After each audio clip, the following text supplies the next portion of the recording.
अशोक श्रीवास्तव जी, मैंने देखा अभी काफ़ी उपलब्धियां आपने हासिल की हैं और आपका पूरा कमरा अवार्डों से और सम्मान से भरा पड़ा है।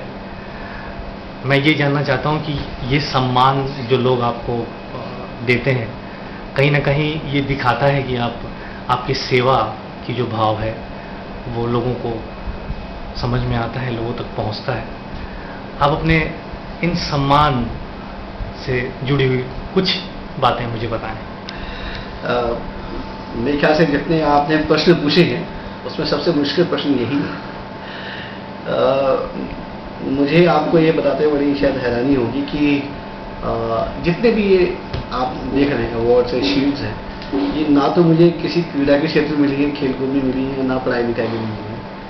ये जब से नोएडा में मैं आया हूँ पिछले 20 साल में, और नोएडा के अंदर जो हमने काम किए हैं समाज सेवा के, उस समाज सेवा के लिए कोई देखिए कोई उसका मापदंड तो होता नहीं है, और ना कोई उसके लिए विशेष कोई एक रैंकिंग होती है कि किसने क्या किया है, कोई क्वालिफिकेशन नहीं होती है।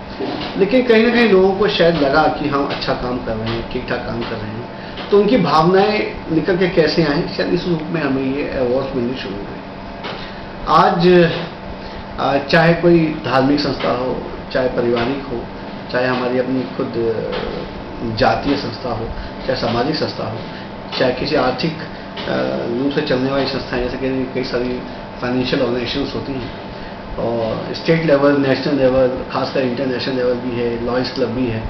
तो कहीं ना कहीं सब लोगों ने पिछले 20 सालों में सम्मानित किया है और अपना प्यार जो दिखाया है उसके लिए मैं उनका शुक्रगुजार हूँ।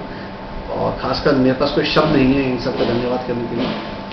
और कई लोग मुझसे कहते हैं कि आपने यहाँ इसको देख के वो बड़े इम्प्रेस होते हैं, सब कुछ करते हैं। तो मेरा केवल एक ही है, ये जो भी कुछ हम लोगों ने यहाँ पे सजाया है ये के लिए मोटिवेशनल है, क्योंकि मेरे पास मिलने के लिए जितने हमारे युवा साथी आते हैं उनको मैं यही कहना चाहता हूँ कि ज़िंदगी में उपलब्धि लेने के लिए कुछ समय नहीं होता है। ये नहीं कि कोई बहुत ही युवा हो तो ज़्यादा उसको मिलती है, या कोई बचपन से भी लेना चाहिए। प्रतिभा किसी भी रूप में सकती है। शायद मेरे अंदर प्रतिभा थी समाज सेवा करने की, तो वो उजागर हुई, वो आगे बढ़ गई।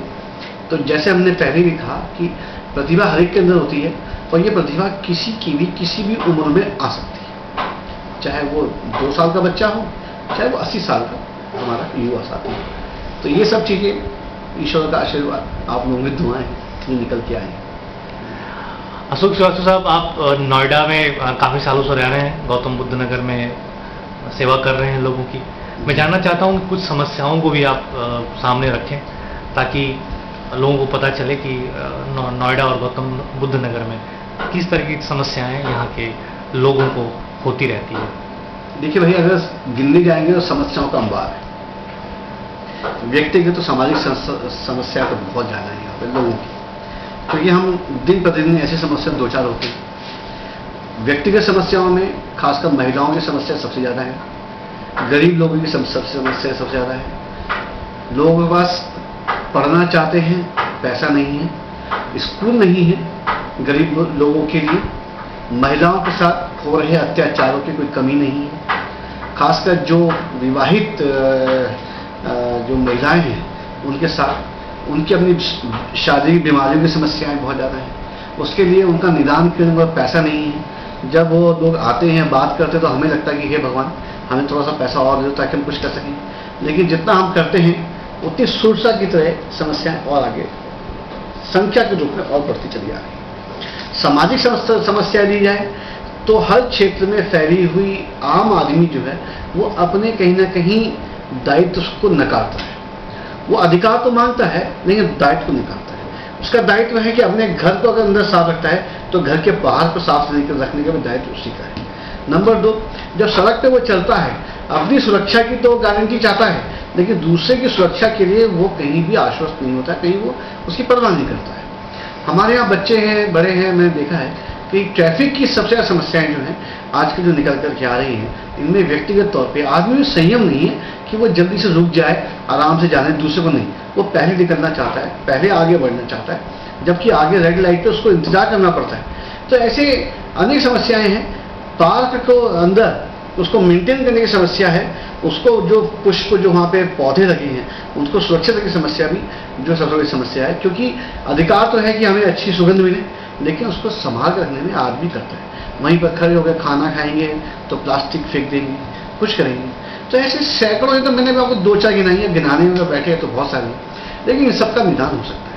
आदमी थोड़ा सा मानसिक तौर पे अपने को मजबूत कर ले, वो किसी भी तरीके से अगर घर का कूड़ा बाहर ना फेंके, घर के बाहर अगर 4 कदम बाहर भी चल के सफाई करवा ले अगर किसी से, उसका वो अपना वो अपना दायित्व समझ दे कि मेरे घर के बाहर की 10 फुट की जगह है वो मेरी अपनी है, मैं उसको साफ रखूँगा, तो देखिए पूरा शहर अपने आप ही साफ हो जाएगा। इसी प्रकार से ट्रैफिक के अंदर है, इसी प्रकार से और जो लोगों की पानी की समस्याएं हैं, बिजली की समस्याएं हैं, ये देखिए शहर फैल रहा है, शहर बढ़ रहा है।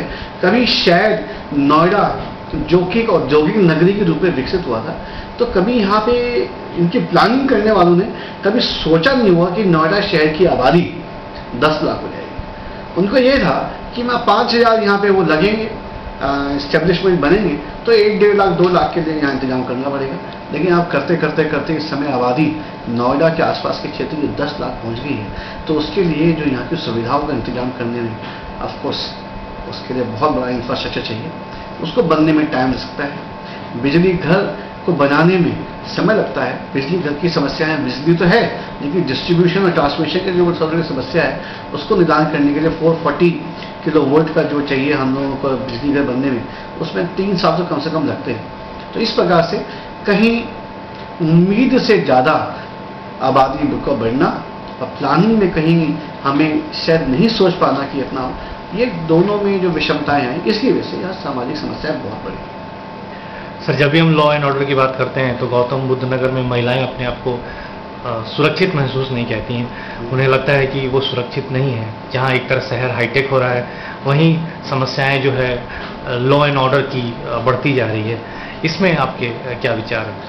देखिए, एक तो बात मैं बिल्कुल बड़े साफ सुथरे तरीके से कहता हूँ कि नोएडा में और खासकर गौतम बुद्ध नगर में आज भी लॉ एंड ऑर्डर के मामले में लॉ तो नहीं है, ऑर्डर बहुत है। लोग मानते ही नहीं है लॉ को यहाँ पे, तो इसलिए खुद भी फंसते हैं। जितना पुलिस प्रयास कर रही है, लेकिन वो भी क्या करे, जो ऊपर से ऑर्डर आ जाता है तो वही मजबूर हो जाते हैं। वीआईपी मूवमेंट इतना ज़्यादा है कि ट्रैफिक वाले और खासकर हमारे जो सिक्योरिटी वाले हैं वो ध्यान नहीं दे पाते, और तादाद पुलिस की पर 1000 इतनी कम है कि कैसे काम करें। तो कहीं ना कहीं कोताही तो होती है। और दूसरा ये है कि स्वयं सुरक्षा के लिए भी हमें जागरूक होना पड़ेगा। हमें अपनी सुरक्षा के लिए भी आगे बढ़ के काम करना पड़ेगा, जो हम लोग शायद कहीं ना कहीं उसको हम लोग अनदेखा करते हैं। और हर चीज गवर्नमेंट को इल्जाम लगाना भी ठीक नहीं है। जब आपको पता है कि ये सब हो रहा है तो उसका निदान करने में थोड़ा समय तो लगता है, लेकिन हो जाता है। और इसमें कोई शक नहीं कि महिलाओं के साथ जो अत्याचार, इस समय मैंने पहले भी बोला, और खासकर पुलिस का जो कि थोड़ी सी उनके प्रति बेरुखी तो नहीं बोलूँगा, लेकिन पुलिस की कमी के कारण उनकी जो बढ़ती हुई असुरक्षा है उसके प्रति कहीं ना कहीं हम लोग भी बहुत ज़्यादा चिंतित हैं। और उसके लिए हम लोग भी कई प्रयास कर रहे हैं और पुलिस भी मिलकर प्रयास कर रही है। लेकिन हाँ, सबसे बड़ी समस्या ये है कि सरकार तभी काम करती है जब उसके बाद डाटाज होते हैं। डाटा मतलब जब FIR लिखी जाए, FIR जब ज़्यादा होंगी तो गवर्नमेंट सबके चिंतित होगी, लेकिन पुलिस वाले हमेशा एक कोशिश करते हैं कि FIR ना लिखी जाए, कैसे अवॉइड किया जाए या किसी बड़े क्राइम को एक छोटे क्राइम में बदल दिया जाए, ये इनका प्रयास रहता है। अगर ये लोग खुल के काम करें, ज़्यादा से ज़्यादा ये FIR लिखें, तो मेरे को निश्चित तौर पर कहता हूँ कि हम लोग को जो पुलिस की आमद है वो बढ़ेगी। और लोग सर, मायावती के इस राज्य में जी आप अपने आप को उत्तर प्रदेश का विकास कहेंगे, या उत्तर प्रदेश में लूट की जो चीज़ें सामने बार बार आती रहती हैं कि यहाँ ये स्कैम हो गया, यहाँ गरीबों के साथ ये अत्याचार कर दिया गया। गौतम बुद्ध नगर में कुछ दिन पहले ही आपको पता होगा किसानों के साथ जो कुछ भी हुआ, इसमें आपकी क्या राय है? एक बात की तो तारीफ हो, इसमें कोई शक नहीं, क्योंकि मैं नोएडा में रह रहा हूँ, कि पिछले 4-5 साल में जो भी प्लानिंग है नोएडा की और जो भी कुछ किया गया है, इसमें बहुत ज़्यादा बदलाव आया है। बदलाव आज बेहतर की तरफ है और प्लानिंग अच्छी चल रही है। अब देखिए, एक बड़ी सबसे बड़ी बात क्या होती है कि जब आदमी के हाथ में पावर आती है तो एक शब्द है, कहते हैं power corrupt and absolutely power corrupt absolutely. तो इसमें कहीं ना कहीं थोड़ा सा तो कुछ होता है। अब कुछ समस्याएं एकदम से ऊपर उठ के आती हैं, उसका हम लोग निदान नहीं कर पाते हैं, या वो इतनी विकराल हो जाती हैं कि समझ में नहीं आता कि क्या किया जाए।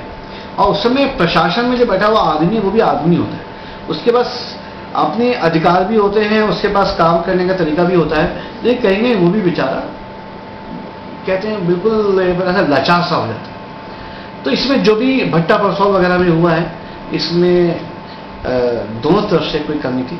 किसानों को भी समझना चाहिए था, प्रशासन को भी आगे बढ़ के उनको कहीं ना कहीं ह्यूमैनिटी ग्राउंड पर सोचना चाहिए था। जहाँ तक मेरा मानना यह है कि मायावती जी के समय में जो काम हुआ है, मैं उनकी तारीफ इसलिए करता हूँ कि वो पिछली सरकार से बहुत बेहतर है। पिछली सरकार की जो सोची, मैंने पिछली सरकार के साथ भी काम किया है, इसमें भी काम किया है, उसमें भी थोड़ा प्रयास अच्छा हुआ था, लेकिन इनके प्रयास ज़्यादा सकारात्मक हैं, बेहतर हैं। बाकी लूट खसोट तो पूरे हिंदुस्तान में, किस किस को रोइए, किस किस को देखिए, आराम बड़ी चीज़ें मुँह ढक करके सोइए। अब तो ये बात है, लेकिन तो हम तो अन्ना हजारे और बाबा रामदेव के समर्थक हैं, तो हम तो लगे हुए निकालने, कुछ दूर करने में।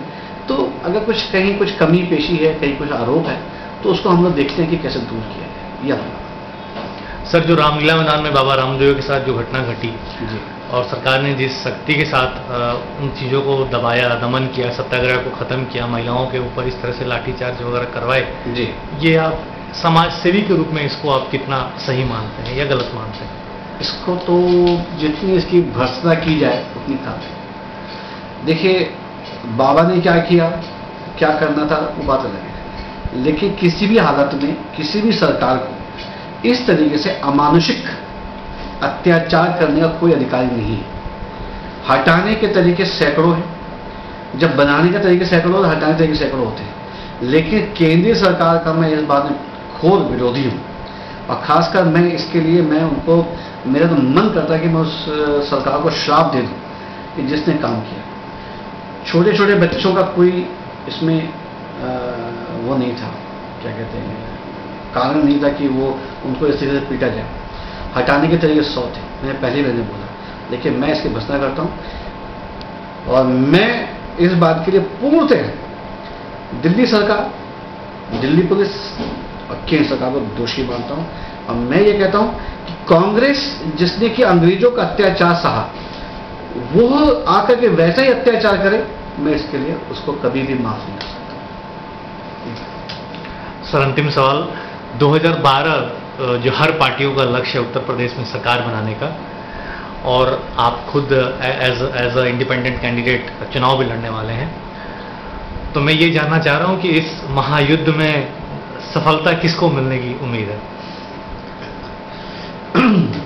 अभी कहना बहुत जल्दी होगा, अभी पूरे 9 महीने बाकी हैं। जो पार्टी अच्छा काम 9 महीने में कर जाए, जो लोगों का विश्वास जीत ले, क्योंकि सबसे बड़ी समस्या है, कहते हैं जो सरकार जिसकी होती है, अगर उसके विरुद्ध कुछ स्कैंडल्स खड़े हो गए हैं तो कहीं ना कहीं उनको भी कुछ कमी आएगी, और जो प्रयास कर रहे हैं उनको भी कुछ फायदा होगा।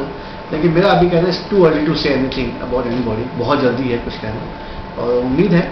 लेकिन हाँ, हमें तो अपने बारे में पूरे आश्वस्त हैं कि शायद आपकी बात लोग हमको अच्छा सपोर्ट दें। सर, अगर मैं ये कहूँ कि आप विधायक बन जाते हैं अगर नोएडा से, तो आप लोगों की समस्याओं का निवारण किस तरह से करेंगे और आपका भूमिका किस तरह का होगा? मेरा सबसे बड़ा जो इस क्षेत्र में भूमिका है,